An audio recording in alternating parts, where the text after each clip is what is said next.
right, everybody. So today's guest needs no introduction, but I'm going to give you one anyways. She is the host of the amazing podcast, Culture Apothecary, Alex Clark. Hi, friend. Hi, Amy.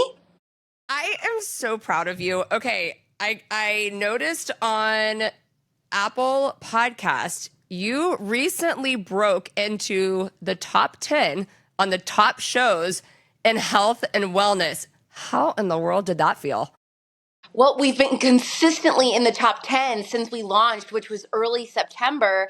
And I can only chalk that up to the Maha movement and RFK endorsing Trump, because I had known that I wanted to rebrand and exclusively focus on health and wellness in the conservative media space in February of 2024. I had sent the first message in February saying, I want my name to be Culture Apothecary. I want, the tagline to be Healing a Sick Culture, focusing on physical health, mental health, and spiritual health, all these different topics. And everybody thought I was crazy. By the time August rolled around and RFK was endorsing Trump, and then, health and wellness became one of the core front facing values of the Trump campaign, everybody all of a sudden was on board and was like, wow, all this health and wellness stuff. Well, I'd love to be able to learn more about this. And then there I was. I had this show that I knew was rebranding in September. So a couple weeks later, we rebrand to Culture Apothecary. I had a different name before that. And the show absolutely exploded. It was totally a God thing. It was right place, right time. I had been telling Turning Point for months, like, we need to be focusing on health and wellness when it comes to female voters. And I was at that Trump rally in August when RFK came out. And I got to talk to President Trump behind the scenes for a few seconds before he went on stage. And I said, Mr. President, please keep talking about big food and big pharma. This is going to be one of the biggest needle movers with undecided female voters. And he looked at me and he said, you know what? I think you're going to be really happy. I plan to do that. I plan to do that. And so RFK comes out. The crowd is going wild. I'm sitting front row. I'm like jumping out of my skin. I'm so excited. And President Trump looks at me and he goes, and he was like, see, I told you you're going to be happy. Yeah, he points at me and he was like, I told you we were going to do it, and like, you don't have to worry about anything. So that was like one of the coolest days of my life. And I just knew, I was like, okay, whoa, I am on the cusp of something that's going to be really big. And I just didn't anticipate how big the show, when we launched in September, absolutely exploded. Tell me what, I see you drinking raw milk. You're probably putting your feet in onion bags, but you're probably doing Actually, funny you say that, Amy, because somebody just recommended to me, they said, put onion when you're sick under your bed. I've heard put them on your feet, put them in bags, put it on your chest with a hot rag. I mean, there's probably some other things that people think are a little odd. Actually, what other odd things are you doing right now in the name of health? Man, people are really going to roll their eyes, Amy. You're setting me up here. But probably the weirdest things I do have to do with my dog. So all of the same principles of non-toxic living and stuff I've extended to my new dog that I just got a couple months ago. And so my dog doesn't ever drink tap water. My dog only drinks glass bottled water. And that throws everyone for a loop. It does. That just all of us, the moms here, at least myself, I'm like, yeah, your dog is like living better than my kids, I think, right now. I want to be a dog. If I ever come back in another life, I want to be Alex Clark's dog is really what I want to be. But like, what was the catalyst for you? Because I remember the days of McDonald's chicken nuggets, and I watched you switch from pop culture to health and wellness. What was that personal catalyst for you? Well, one, it was during the pandemic. You're right. I totally lived a life living off ultra processed food. I didn't know how to cook. I did not care about anything health wise, did not care about organic food, GMOs. I was going to Chick-fil-A multiple times a week. That was very normal for me. And then during the pandemic, when we were all mandated to, put a certain medical product into our bodies, otherwise, we were told you may lose your job or you will not be able to participate in certain public aspects of life. You won't be allowed to go into certain restaurants or go to certain places. I was kicked off of a rooftop restaurant in New York City at the Public Hotel in the middle of the pandemic in 2021. So that all didn't sit right with me. And I was gravely disturbed. And so I started looking up, has the the FDA, for example, ever been wrong about different pharmaceutical products that they've recommended? Has the CDC ever been wrong? And then I came across Oxycontin, and I came across all of the different side effects associated with hormonal birth control, and my eyes were opened. I couldn't believe that the same three-letter agencies that were telling us certain drugs or medical products were safe and effective were allowed to take money from those same companies that they were supposed to be regulating. I was blown away by hearing that some of the people that are at the top of these three-letter agencies are able to approve a drug and then a couple months later go work for that company. That was disturbing. And then really going down the big food rabbit hole led me to, the big pharma rabbit hole led me to big food. And so then I started looking into how only a handful of food companies control our entire food supply chain. And we saw that. We saw the repercussions of what it's like when only a couple companies control all of your food, because we saw all of our grocery stores starting running out of food. And then what happened during the pandemic? People were freaking out, like, where am I supposed to buy food?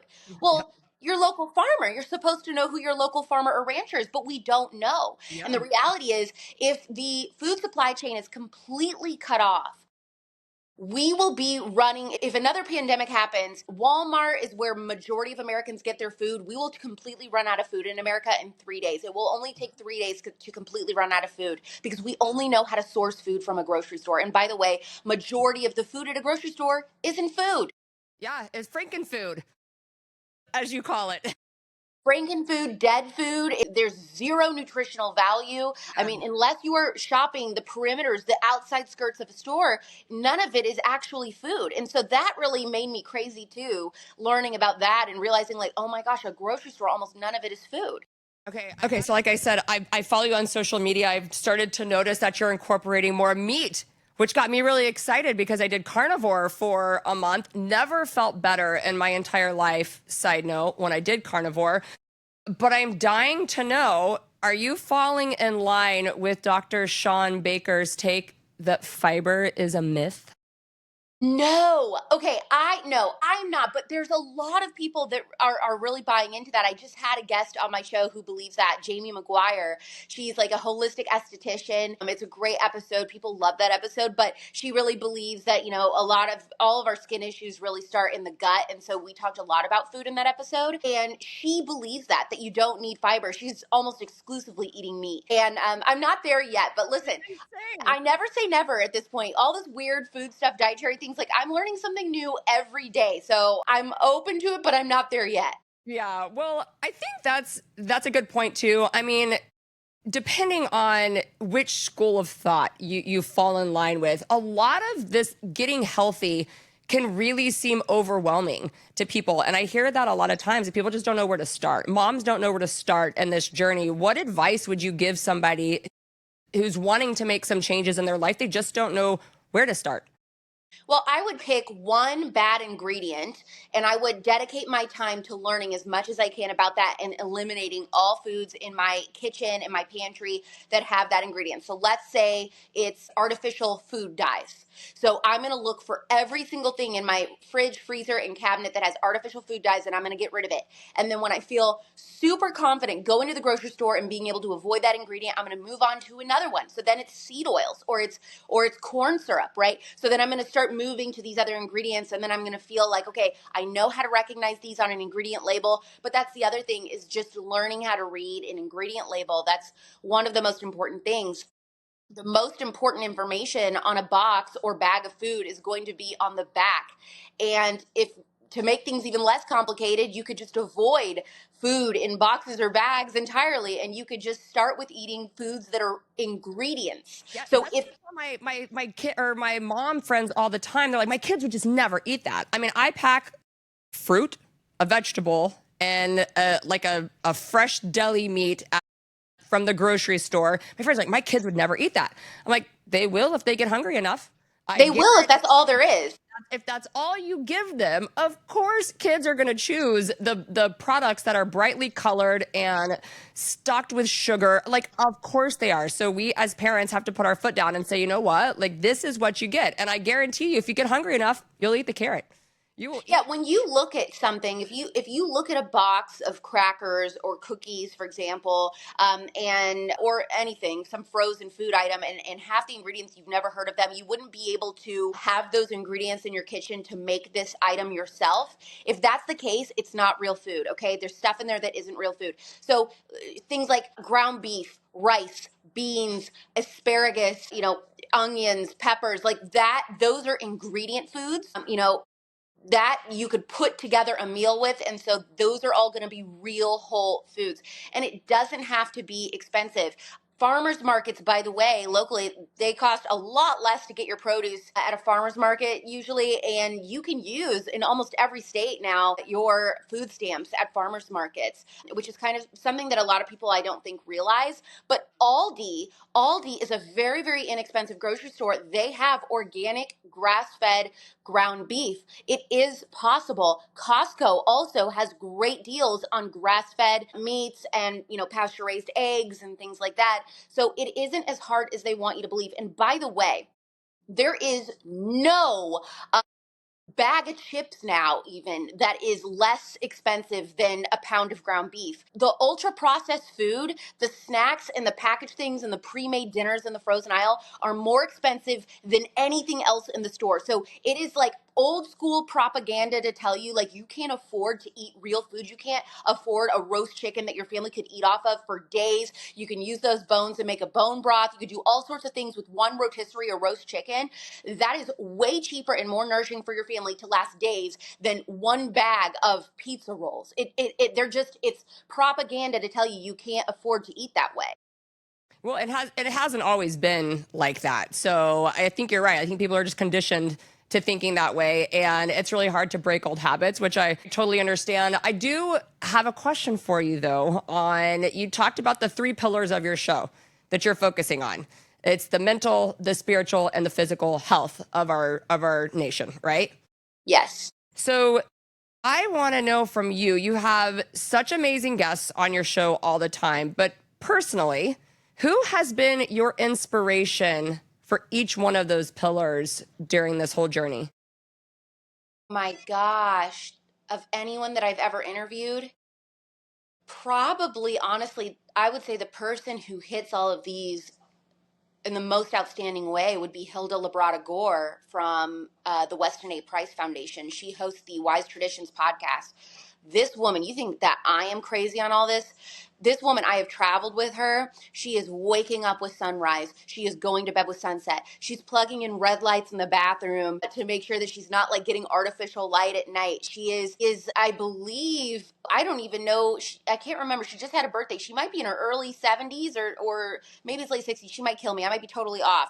But her age is like, it doesn't even matter. She travels all over the world. She's up for any adventure. She will do any activity. She'll cold plunge. She'll do all this. I've just never seen anybody with such a zest and love for life and loving God that Hilda Labrada Gore does. Her and I have learned almost everything from her podcast. The Weston A. Price Foundation was really what radicalized me, and they are all about an ancestral diet, eating real whole foods, getting back to the way our ancestors ate. And that's really how we should be living. And that the core pillars of health are free. The easiest ways to improve your health are community, friendship, going outside, sunlight, that's free. So all of those different things is what they talk about. And I've learned a lot from them. I learned everything I know about raw milk from the Weston A. Price Foundation. I still have not leaped into that trend yet, but Try it before a workout, pre-workout raw milk, life-changing. okay, I'm not against it. I just haven't tried it yet. So I keep eyeing it and seeing all the people that are definitely on this train. What does success for this show look like to you? Wow. I think for a lot of podcasters, especially or people that host shows, it would be, our numbers are growing or whatever, which is awesome. And obviously you want that. But I think the biggest thing for me am I seeing my audience making behavioral and life changes for the better and for the next, that'll better the next generation of this country? And the answer is yes. I'm already seeing that. I'm seeing young moms saying I'm going from full-time to part-time. I just got another DM this morning when I woke up of a woman saying that she just quit her six-figure full-time job that she absolutely loved so that she could spend the little years with her child because she has little kids at home and being able to focus on them. Not saying that she'll never go back to work, but at least in this season she feels like the most important thing is being there for her kids. And she was like, your guests that you've interviewed, Erica Comazar, Suzanne Venker, that really was the catalyst for me, having the courage to make this huge change. But those messages that I get when I see that people are actually, it's making a difference, which will reverberate through multiple generations, that to me is success and what I hope to continue and will just keep going. But, people telling me I finally know who my local farmer is. I never would have thought to reach out to a local farmer before this show. I never would have thought putting my kids outside to play in all different types of weather would be beneficial. My kids are getting outside more. We're limiting screen time. All of that is just so cool to hear. And also the best thing for me is that I get to do the show before I'm married with kids. And so a lot of people dog on me for that. Like, well, you don't even have kids yet. And you're talking about all these different subjects. And I'm like, but you have to understand, like, maybe God's plan for me is never to get married and have kids. I hope that's not the case. I have a huge desire in my heart to have that. But whenever that happens, or if that happens this season, obviously I'm being given this gift of being able to learn as much as I can about food and medicine and herbal remedies and natural remedies and holistic ways of healing and parenting and all these different things before I'm in that chapter. So that's a huge blessing to me, is to have this moment to like really learn. And so for the members of my audience who aren't moms yet, that's what they appreciate about my show also, is that we're all learning this stuff together, which it's never too early to learn. Have you gotten several invitations to join people's bunkers if the end of the world happens? Because if not, I want to claim you. I want you to come and be with us on our compound and share all this wonderful knowledge with That's what we'll be doing. That's what we'll be doing, Amy. You just find me. We'll go to the local farmer. It'll be great. Out on a handwritten map, like how to get to our place, like on the back roads there, Alex. I do want to know, with this whole Maha movement that is taking place right now, in your opinion, do you think President Trump is going to give up his McDonald's and his Diet Cokes? Look, this man loves his fast food. Nobody is hiding that. RFK is not trying to hide that. We know what he likes. But what I think really speaks to this president's integrity and wanting to do something with lasting impact for our children is that he said, you know what? This life isn't for me. I love my Whopper. I love my Big Mac. I love my KFC on Air Force One. But I do understand the importance of getting chemicals and toxins out of our environment, air, food, personal care products, crops, for our future children. He sees the numbers of chronic disease. He knows it's not okay. And I think that says a lot, that he's like, I understand that I'm choosing as an adult to make this decision, but there's a lot of kids, especially eating our public school lunches, they don't really have a choice, right? But to eat that food or starve. And so we need to make things as best that we can for them. That's awesome. Well, Alex, last word with you. Where can people find you and your show and follow along on this journey? Culture Apothecary, anywhere you get your podcast, Real Alex Clark on YouTube and Real Alex Clark on Instagram. We drop new episodes every Monday and Thursday at 9 p.m. Eastern. Thank you so much for joining, and you're welcome back on this show anytime. Thank you, Amy. See you later.